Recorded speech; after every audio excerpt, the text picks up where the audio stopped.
Hey, you guys. Welcome back to Hood Alchemy Podcast. I'm Ja. I'm Magenta. And today we're going to talk about that. Well, we're going to have a conversation about two different things. But before we get into those two different things, how you been? How's life? Shit, life was cool. Life been cool. It's 2025. Yay. It's 2025. I don't know. Coming into the new year, it doesn't feel so like such a big deal. I think I just want to keep going and doing what I want to do. But other than that, I feel good outside of being in this cold ass weather.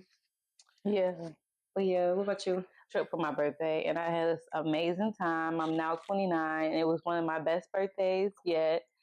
Other than coming back here and just being very sad and just, when you go on a vacation and then you come back to a dark, gloomy city that stinks. It really just brings down your spirits. But I'm just happy I got to take that trip. And then I want to go on another trip. It just inspires me to go on another trip. But other than those emotions, I have nothing bad to say. Mm-hmm. Ain't no complaints. The year just started. There's nothing really to say.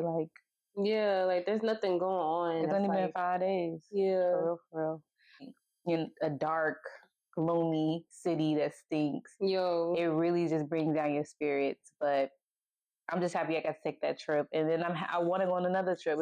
It just inspires me to go on another trip. But other than those emotions, I have nothing bad to say. Mm-hmm. We're going to talk about the trip that we took for my birthday. We went to Grenada. And we're going to talk about friendship. Because, it's needed. It's needed. It's always needed to have conversation about friendship. Prior to, we were supposed to take the trip and have this conversation in Grenada on the beach with my sister. But we had such a time that time literally slipped away. Literally time slipped away. So we didn't really have a moment to really just have this conversation and really, have a guest. That's going to be our first guest of the fucking podcast season, but she'll be back. So we're going to talk about just the trip overall. Like, what did it mean for us? How did it affect us spiritually? How was it being in Grenada? People thought that was such a weird option for a vacation. Yeah, everybody kept telling me, Grenada, where is that? I wanted to, when I looked up Grenada, I just knew it was going to be a vibe. Yeah. I just knew it. I was like, no, Grenada's going to be a vibe. We got to go. Yeah. So that's why I chose it. Facts. Yeah, how was the trip for you? The trip was so fun. Spiritually, it just, it was, I didn't have a big spiritual, revelation. Yeah. It was more so letting me know that Black people are everywhere. And I love that I was in a country, an environment that very, lots of nature, everything that I love doing, and it's just Black people. Yeah. You know what I'm saying? And they were so protective of us. So protective. So beautiful. Skin. Oh my God. Everybody just looks so beautiful. And I love that. The trip for me, it was my birthday. So I was having a time. I had a good time. Mm-hmm. I just had a really good time. I wanted to do about 4 excursions. I did about 2. Which is not bad. Doing 2 out of the 4. So I got to experience a lot of the things that I wanted to do. Mm-hmm. I got to go see and visit a lot of the touristy things that I wanted to go see. I met people there that I feel like I'm going to make connections with. One of the person there for a minute. Yeah. It just was a good time. It really was. I haven't had that much fun in a long time. It felt like a vacation, when I was younger and I would go on family vacations. It felt like one of those. Yo, for real. It was so fun. All we did was just turn up the whole time. It was no stress, no worries. Mm-hmm. We wasn't stressed about nothing. And the food was good. The food was magnificent. We had a good time. It really was a good time. So Grenada, we love y'all for real. Y'all owe us nothing. Literally. No, for real. We owe y'all everything. I want to go back. We're drinking a lemonade rum lemonade, which is just rum, freshly squeezed lemons, and a sparkling water. and some agape. That's literally it. So, Grenada, amazing, amazing. So let's get into friendship. Yes. I think we should break it down into 3 talking points just to have like, a section of it. So the first talking point is just, let's talk about just past friendships and how they worked out and how it got us to who we are today. We'll talk about how building friendships now is, and do you care to build friendships now? And let's just go deep and dive into our friendship and like how we managed to get to where we are today. So yeah, past friendships, how was that? Well, like my past friendships, I haven't personally had like friendship like trauma or anything, or like have felt like anything like that was like super hurtful in my past friendships. I think with my past friendships, I just outgrew people more so, or I just like distanced myself from people that just wasn't aligned with what I want in friends, or kind of just noticed things that I was just like, I wouldn't do that to my friends and stuff. So I just kind of, just moved on from people. I did have like a close friend growing like coming up in my teenage years. She was really close to me. She was like the only friend I was like, damn, like that was my bro. But other than that, like after that, I dealt with weird people, like weird people who I thought was my friends, but nothing that really like traumatized me. Just more so like, okay, those are red flags I'll look out for in the future. And how did those friendships like mold you? It molded me in a way to learn from like my mistakes in friendships too, like things that I want to do better, or and things that they done that I'm like nah. But it molded me to being like better as a friend and just as a person too, like as a human being, and really just like being, because girls is like a thing, but I do think that it's deeper than just being a girls. Like I think holding people accountable and also holding space too for people, really kind of makes you. Yeah, I agree with you. Like I have a few traumatic. I ain't gonna lie, I have a few traumatic friendships. I'm not gonna lie. I was gonna sit up here and lie, but I feel like a lot of my past friendships definitely molded me into the woman that I am today, and like made me become more self-aware of like what I wanted out of friends. I have friendships. I guess I'm the type of person where I can meet somebody and we're sisters automatically, we get close. I like close friendships. I don't like friendships that doesn't feel like home. So immediately, so I'm like a Taurus moon, I want to be, I want you to feel safe. I want you to feel like security. I want to know that this is my friend and like we're going to be friends forever. So I enter friendships with that mindset, and not a lot of people have that mindset. I feel like my issue is that I enter the friendships with that mindset, and then when people start doing things, I'm like, oh, that is not friendly. Like, Yeah. I will move on very quickly. So I think that is also it's like a double-edged sword. It's like, yes, I entered a friendship very open and willing to make it be like the best friendship that we can possibly make it. But I'm also willing to cut you off tomorrow, so those past friendships is the reason why I am that way today, because I feel like people, when you enter friendships in that way, they like play in your face. Because I feel like they view as like, oh, you're naive to things, like you're weak and you're not aware. But it's like, no, I'm just a genuine person, and I think people mistake genuine people as like come ups or weak. Yeah. Like they expect you to be like a weak person because I show up. Like if I know my friend needs some food or they down bad, I hold them down. But that's not because I'm weak. It's because I care. And that's my love language. Like my love language is just to be there. But that can be misinterpreted. And I think also, I think I have high standards in friendships as well. Because I just know what I wouldn't do in a friendship. So I expect my friends not to do it either. But humans are humans. And I can't, I'm learning that I can't expect me out of others. But yeah, a lot of my friendships, they didn't end traumatically. they just ended in a way where it was just like, that wasn't so friendly of you, bitch. Yeah. Let's talk about how it is making friends in our late 20s. Honestly, bitch, we ain't making no friends. So we started making friends in our when we was like 27, 26, damn, no. Girl, 25. 25, yeah. We had a little group. We tried. Oh, yeah, we did. Yeah, we had a little group. We formed a little group of people that was like our, we tried with those people. We really did. They all just fell off like flies. Yeah. And they left too. It left us standing. We had a few groups, actually. We had a few groups, and they all just...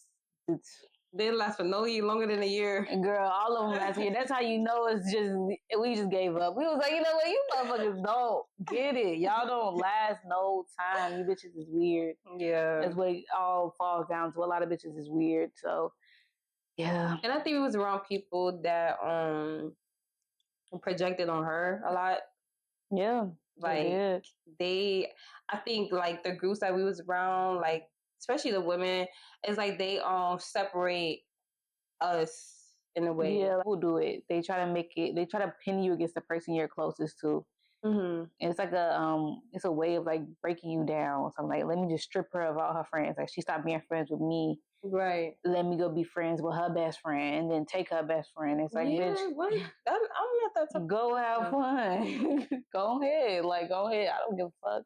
And it's just weird because it's like, I feel like they they separate our personalities and make it seem like we'll stop talking. Like, I would stop talking to them. Or even one situation, we had a guy best friend. Nobody stopped talking. We fell off pretty mutually. However, he followed me and everything, but still follow her, watch her story and everything. And this was my best friend. This was my guy best friend. Like, hung out with him all the time, was around him all the time, spent the night in my crib. We went out at least once a week. Yeah, that was interesting. And I met him through her. Yeah, and even another friend, like they reach out to her to get to me. Like, they'll reach out to her and be like, oh, tell Janice this, and it's like, why don't you just go tell her? Like, I remember we was just talking about that too. Yeah, it's weird, but as of right now, I think we're both on the same standpoint of that. Like, we cool. Yeah, I don't give a fuck. I'm trying to make some money. Yo, like, don't get me wrong, fuck a friend. I'm not saying fuck people. Like, I love people, but I just think friendships, it does require work. Yeah. And sometimes, like, like when you get older, you just accept that. Like, I'm okay with having associates. Yeah. Like, I'm okay with being like, oh, she cool. Let's link up with her once in a while. She's cool for this, or we come do business with this girl. Like, it's still cool. Like, there's no. We don't have to be close. We don't have to go in deep. Like, I'm cool with just having associates and just fucking with them as that.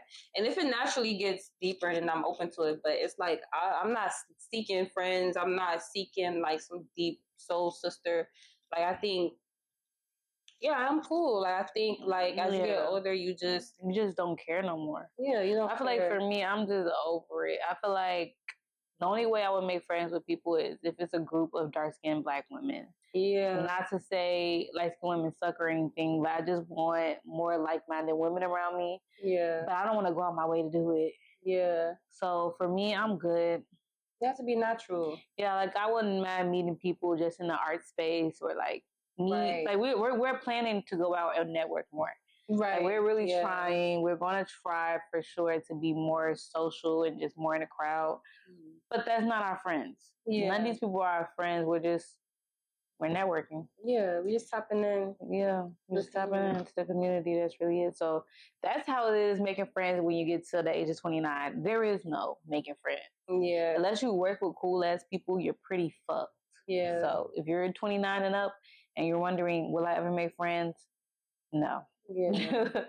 Get a better job with cooler people, or network, or go to art spaces and just put yourself around people where you could make friends. But realistically, when you get above the age of fucking 25, making friends is dead. Yeah, I think once you hit 25 and up, that's when you should really start focusing on your career. Yeah, you need to focus on other things other than friendship, because friendship is cool. Like, you need friendship. Like, if I didn't have my friend, like, I don't know what the fuck I'd be doing. Oh.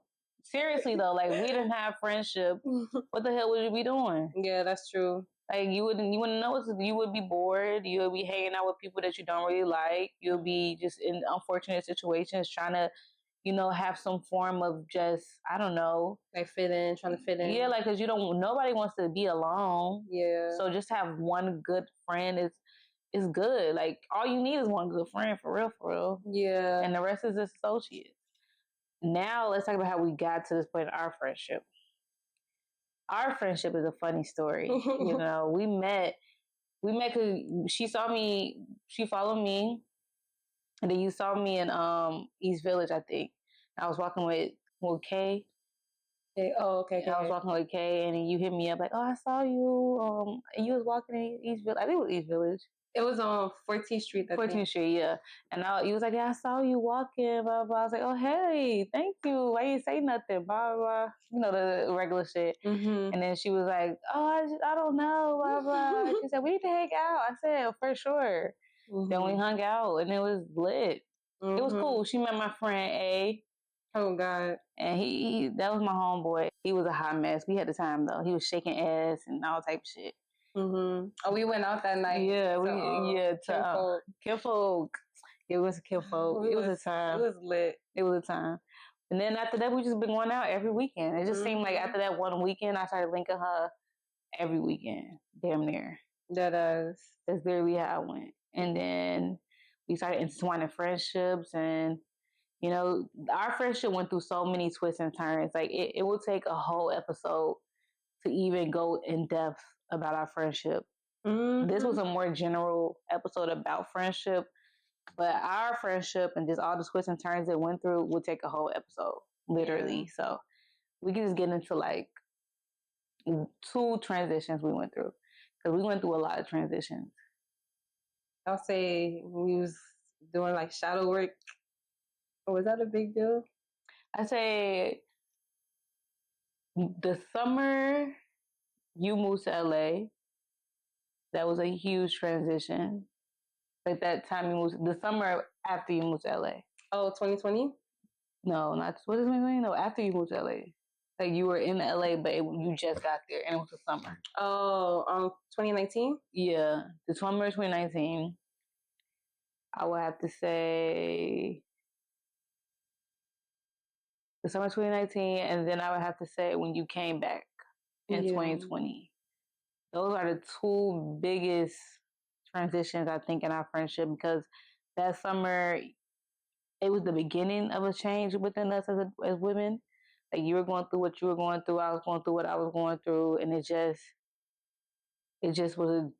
a difference, the energy difference at that time. Mm-hmm. And then 2020 is when it just lit fire. Yeah.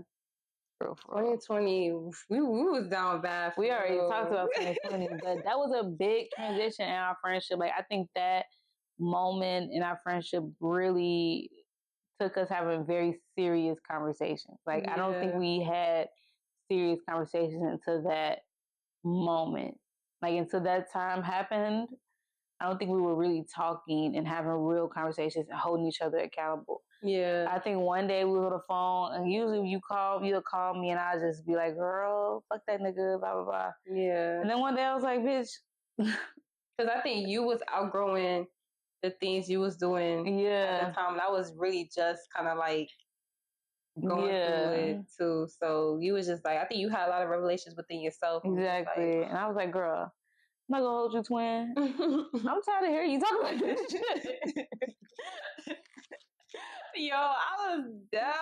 I said, you need to get it the fuck together. Like, I'm not gonna hold you. This might sound mean how I'm gonna say it, but like, bro, we can't keep having these same conversations and no changes. So after we had that conversation, girl, it ain't been nothing but, I feel like it helped our friendship a lot more. Yeah. And we still have hard conversations. We still go through shit. Like, that's just normal. But it took a lot. Yeah. For our friendship to foster into anything. And people be looking at our friendship like, oh, like ain't nothing happened. Yeah, like we just seem so naturally close. Like, nah, this was work. Yeah. This was not easy. I promise. I don't think I feel like if your friendship is super easy and you're not having those tough conversations, are y'all really growing within the friendship? Yeah, facts. Because even like 4 months, you know, 4 months. Yeah, like they talk about their friendship a lot, and it was a point where they wasn't talking. They was still working, but they wasn't talking. You would think that they didn't have nothing going on about how they do so well, but it's like they also had their hardships, and they've been friends for years. We had moments we wasn't talking. Yeah, we had 2 moments. Not real serious moments, but just like like I'm irritated of you. I need my space. Yeah, I just need a second. Take your time. I'm taking my time. We'll come back. Girl. Now we have our moments, but I feel like friendship takes work. I don't think anything in life that you care about or do you want to see grow is easy. Like, and I think people put their friendships on a back burner and they put so much energy into men and they put so much time into their relationships that their friendships stay mediocre. Yeah. Like you're not gonna grow. Like if you want a real substantial friendship where you and this person have kids and this person is the auntie of your kids and shit, it's gonna take some work. That's just what it is. And I think too, like what helped our friendship is the being receptive of each other. Like she yes, it hurts to hear the truth, and both of us could have been like, fuck out of here, bitch. Like, don't tell me about myself. You know, like you got those people. But I think just being like open and receptive. And I do think that your upbringing kind of like a little bit of your upbringing kind of help you navigate. True, I think that we both grew up with mothers that are like honest, good mothers. Yeah, good mothers. Like for real. Yeah, like I feel like we grew up in an experience where our mothers were real. Like they're real women. They're honest women. They're good women. Yeah. So we grew up in a situation where we know what a real bitch, not a real bitch, I don't want to call my mom a bitch, but like we know what it looks like to be around a woman who take care of herself, who hold herself accountable, we just know what that feels like. And our mothers, the way they talk to us, and we know what it looks like. Like, and I think that a lot of women and a lot of people in general didn't have those environments or mothers who did that work for them so they can see how it looked. Like they didn't be influenced in them so they can be better women. And I think because we have that influence in our mothers, it helped us so much tremendously. Yeah. Like if Miss Cynthia wasn't who she was, I don't think she would be who she was. And if my mom wasn't who she was, I don't think I would be who I am. So I really do think that our upbringing, like us being in the households that we were in and just being around the people we were around, allowed for us to have a better friendship because we are in good family households. Like, of course, our households have is shit, but I feel like it came to honesty and stuff and being like truthful. Like my mom, if the shit I told my mom, she would be like, I ain't gonna lie, like like that's your fault. I see why you mad, but like you know, she would still hold me and then really teach me how to grow out of it. My mother's not the type to be like, well, you stupid. While you know, she like was my mama never called me a bitch nor a hoe. Nah. So and I think that a lot of people don't have good relationship with their mothers or. Like your upbringing really and like your racial culturally, like we're both black, we both grew up in the hood, so we have an understanding of how to like navigate life and navigate just being in life. And a lot of friends, get some friends, get you one good friend. That's basically what we saying. Get you one good friend that you fuck with, that's similar to you, and then grow with them and just be as understanding as you can with them. Yeah, because that's the only way the friendship gonna grow, you know. Yeah, that's it for the episode. Episode 3, friendships. Right. So stay tuned for the next episode. See y'all next week. We'll see y'all in 2 weeks. 2 weeks. Bye.